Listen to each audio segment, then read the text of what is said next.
এই বিসমিল্লাহর ফজিলতটা কি, এই বিসমিল্লাহর তাৎপর্য কি? আমার ভাইয়েরা, কিয়ামতের মাঠটা যেদিন কায়েম হবে, ওই দিন বিশ্ব নবীর উম্মত গুলো যারা হবে, আল্লাহর নবী বলেছেন এই দুনিয়ার জমিনে সেই আমার উম্মত আর উম্মতি গুলার গুণ হবে 4টা। জোরে কান সুবহানাল্লাহ।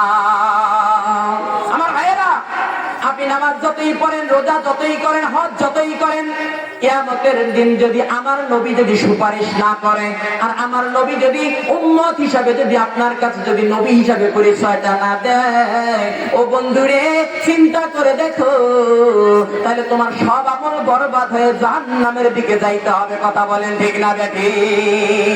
তাহলে আমার নবীর যারা প্রকৃত উম্মত হবে তার গুণ কয়টা হবে? সবাই বলেন। আমার নবীর যারা প্রকৃত উম্মত হবে তার গুণ হবে 4টা। আমার নবী বলেন, তিরমিজি শরীফের হাদিসের মধ্যে এসেছে, আমার নবী বলেছে যারা আমার প্রকৃত উম্মত হবে ওই উম্মতগুলোর পৃথিবীর জমিনে 4টা গুণ বৈশিষ্ট্য হবে। 1 নাম্বার হলো আমার উম্মতরা এই দুনিয়ার জমিনে কোনো কাজ শুরু করার আগে তারা বলবে বিসমিল্লাহির রহমানির রহিম। আল্লাহু আকবার। তাহলে আমার ভাইয়েরা, কিয়ামতের দিন নবীর উম্মত হিসেবে যারা পরিচয় দিবে দুনিয়ার মধ্যে তাদের গুণ হবে প্রতিটা কাজের শুরুতেই বলবে তারা বিসমিল্লাহির রহমানির রহিম। আর কাজটা শেষ হওয়ার সঙ্গে সঙ্গেই সে বলবে আলহামদুলিল্লাহি রাব্বিল আলামিন। কন্না সুবহানাল্লাহ। যারা কিয়ামতের দিন বলবে যে আমি নবীর উম্মত, তাদের গুণ এই দুনিয়াতে হবে 4টা।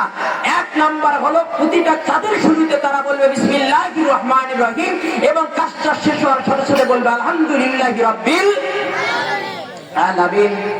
আর বলবে আমার ভাইয়েরা, বড় কোন যখন জিনিস দেখবে, ওই জিনিসটা দেখার পর সে আশ্চর্যবোধ হওয়ার পরেই সে বলবে সুবহানাল্লাহ। জোরে বলেন আল্লাহু আকবার। 3 নাম্বার গুণ হলো বিশাল বিশাল যখন জিনিস দেখবে, বড় জিনিস দেখবে, মাথায় ব্রেনটা কাজ করতেছে না, তখন আল্লাহর শুকরিয়া আদায় করবে, যে আলহামদুলিল্লাহ, আল্লাহর শুকরিয়া আদায় করবে সুবহানাল্লাহ। মানুষকে আল্লাহ কি এত মেধা দিয়েছে, এত জ্ঞান আল্লাহ দিয়েছে। 4 নম্বরের গুণ হবে যারা বিশ্ব নবীর কিয়ামতের দিন উম্মত হবে, এই পৃথিবীর জমিনে কাউকে ওয়াদা দেওয়ার সময় বলবে, কথা দেওয়ার সময় বলবে যে ইনশাআল্লাহ। জোরে জোরে কন্না সুবহানাল্লাহ। তার আমার ভাইয়েরা, কিয়ামতের দিন যারা বিশ্ব নবীর যারা উম্মত হবে তাদের গুণ হবে 4টা। কয়টা? 4টা। 1 নম্বরে কোন কাজের শুরুতে বলবে কি বিসমিল্লাহির রহমানির রহিম, কাজটা শেষ হওয়ার সাথে সাথে বলবে আলহামদুলিল্লাহি রাব্বিল আলামিন। আর বড় যখন বড় বিষয় বিশ্বকর কোন জিনিস দেখে বলবে কি সুবহানাল্লাহ। আর কাউকে ওয়াদা দেওয়ার সময় বলবে ইনশাআল্লাহ। এই ইনশাআল্লাহ বলি ওয়াদা দেওয়ার সঙ্গে সঙ্গে ওই ওয়াদাটার ওই বান্দার বান্দির দুইজনের জন্য জামিনদার আমার আল্লাহ হয়ে যায়। সুবহানাল্লাহ।